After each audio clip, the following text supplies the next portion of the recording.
As we wrap up Women's History Month, we highlight a Chicago organization that has spent 5 decades making a difference in the lives of women. WGN's Lourdes Duarte has a story behind the longest-standing Latina organization in the United States. As we celebrate the work of so many women, it's important to remember the organizations that helped lead many of them to success. One of them is right here in Chicago's backyard. Today, they are praised for their work to elevate women, but it didn't necessarily start out that way. In the heart of Pilsen, tucked away between the homes that make the neighborhood thrive, is an organization that started 50 years ago, fighting for the future of women.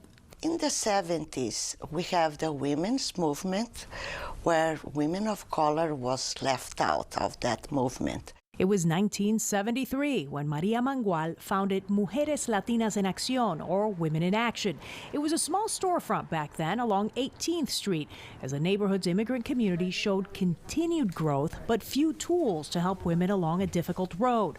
Poverty, immigration, and domestic violence became critical issues. It has been a long journey for Mujeres. Neusa Gaitan has worked there for 35 of the group's 50 years in operation and remembers the days when building an organization solely to help women seemed radical. When I joined the organization, we were 8 employees. Today, we have 65. It soon became clear that women were leading the way in many immigrant communities. Today, they're graduating high school and college at a higher rate than many other groups. They're starting businesses, contributing to the nation's economy.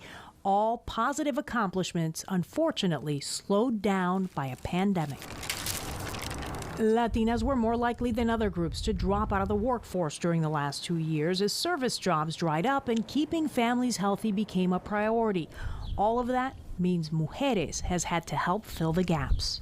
It might be connecting with community partners that maybe serve another purpose. The Mujeres reach is much larger than what those that we serve that come through our doors. Our goal is to make women feel empowered in the community.